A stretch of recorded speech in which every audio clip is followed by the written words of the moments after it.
The American Rite of the Templar Order is the branch of the Templar Order in operation in the United States since colonial times, before the country's foundation. While the Templars had been active in North America since before the 18th century, they never held a permanent presence until Reginald Birch became Grand Master of the British Rite and refocused the Templars' efforts on locating several suspected Issue sites in the New World. In 1754, Birch sent his best agent, Haytham Kenway, to the 13 colonies of the British Empire to find one such site. While the expedition was unsuccessful, Haytham remained and increased the Templars' influence in the colonies, becoming the first Grand Master of the colonial Rite.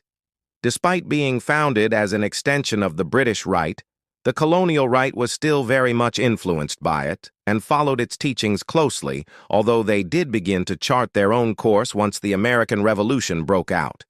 They shared many similarities with their European counterparts, believing in social order and control to bring about world peace, which was called the New World Order. This belief system placed them in direct conflict with the Assassins, who believed in free will and choice, and this caused several conflicts during the existence of the colonial Rite.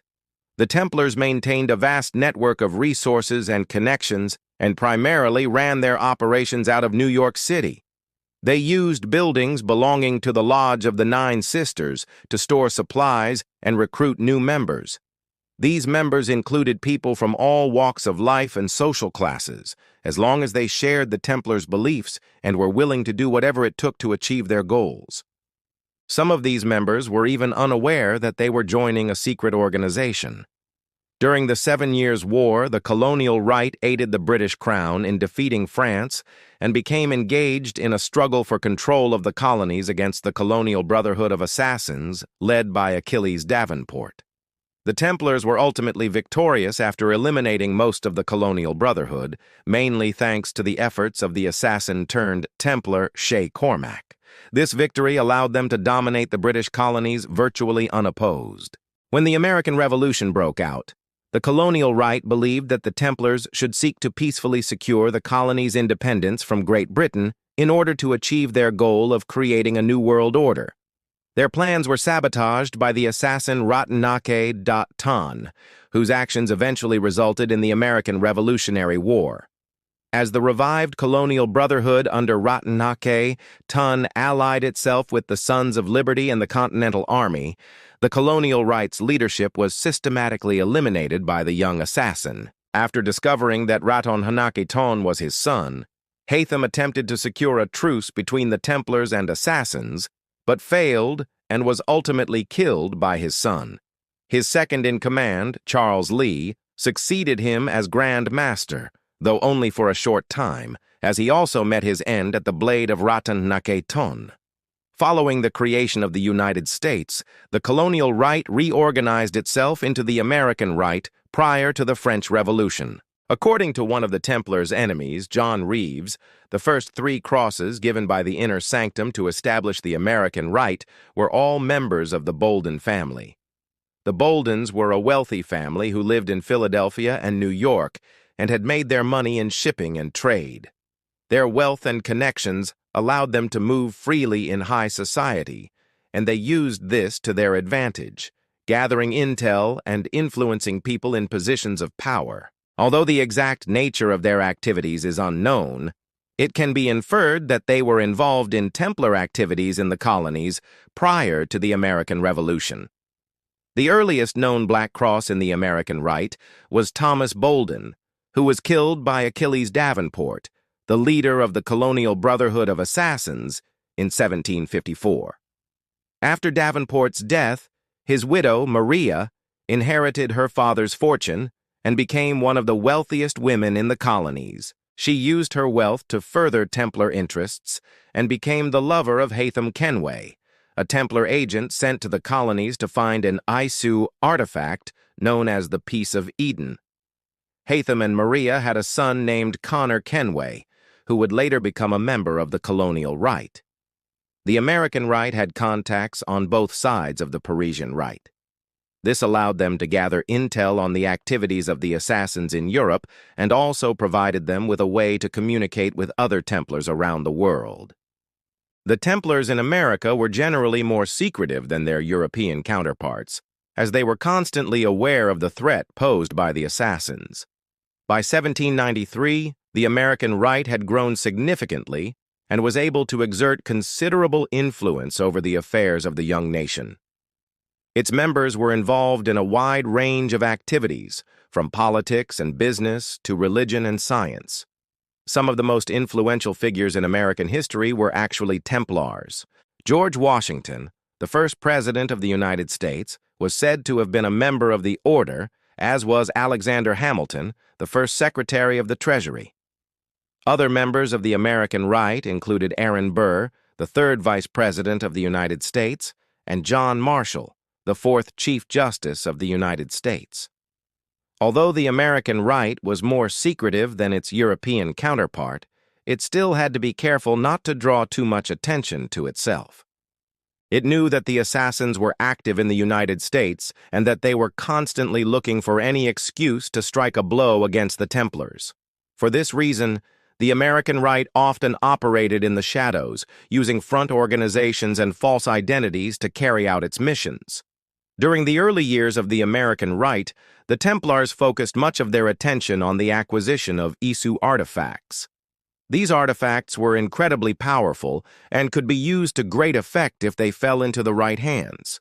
The Templars believed that they were the only ones who were worthy of wielding such power, and they would stop at nothing to acquire these artifacts. One of the most important artifacts that the Templars sought was the Apple of Eden, which was said to be hidden somewhere in the eastern United States. The Templars believed that the Apple of Eden could be used to control the minds of others, and they wanted to get their hands on it so that they could use it to further their own agenda. As the American Rite grew in power and influence, its members began to take on more active roles in shaping the destiny of the United States. They were involved in the Louisiana Purchase and the War of 1812, and they played a key role in the election of Abraham Lincoln as president.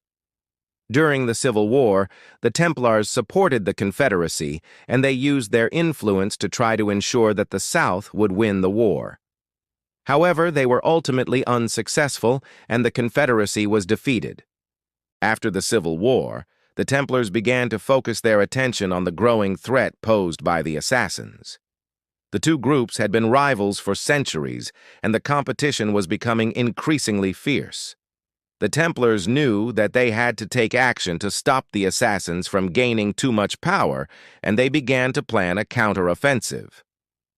By the early 20th century, the American Rite was a well-established organization with a clear hierarchy and chain of command. At the top of the organization was the Grand Master, who was responsible for setting the overall direction of the group. Underneath the Grand Master was a council of advisors, which consisted of some of the most influential Templars in the United States. This council was responsible for helping the Grand Master make decisions and for carrying out his orders. The American Rite had a strong emphasis on secrecy, and its members were expected to keep its activities hidden from the public at all costs. This was especially important during the early years of the 20th century when the group was still relatively small and vulnerable. During the first half of the 20th century, the American Rite played a significant role in several major historical events. For example, it was involved in the assassination of Archduke Franz Ferdinand, which sparked the start of World War I, and it also played a role in the outcome of World War II. However, the details of its involvement in these events are shrouded in secrecy and are not widely known. As the 20th century wore on, the American Rite continued to grow in power and influence. It became increasingly involved in the affairs of the United States government, and it was able to exert a significant amount of control over the nation's leaders. By the end of the century, the American Rite was one of the most powerful groups in the United States, and it had a clear plan for the future. At the start of the American Civil War, the American Rite was under the control of Grand Master William M. Tweed. He was the boss of Tammany Hall, the Democratic Party's political machine.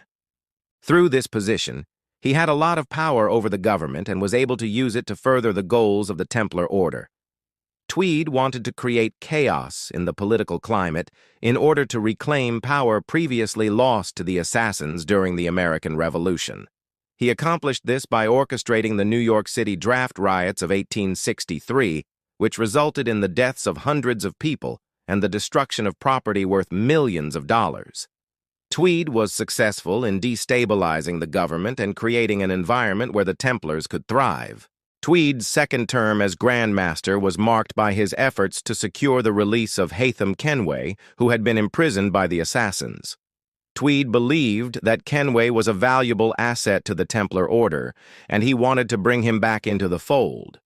However, his efforts were unsuccessful, and Kenway remained imprisoned until his death in 1866. By 1865, the Templar Alice had been tasked to recover the box and manuscript which Grant's political opponent, Horace Greeley, had taken from the president's office. After the Templars poisoned Horace, Alice posed as a nurse to infiltrate his house in New York, where she succeeded in recovering the box, but failed to eliminate Horace due to the intervention of Pinkerton agent Tommy Grayling. Alice subsequently traveled to London after learning that several of the manuscript's pages were stored in the British Museum. She managed to recover the pages and boarded a ship to return to the United States, but was confronted by Grayling again. Rather than let the pages fall into the hands of the assassins, she threw them into the sea and warned Grayling that his actions wouldn't go unnoticed by her fellow Templars before committing suicide by jumping into the sea. Thank you for watching the video. If you enjoyed it, please hit the like button and leave a comment below to share your thoughts. Don't forget to subscribe so you don't miss any of our upcoming videos. We appreciate your support and hope to see you again soon.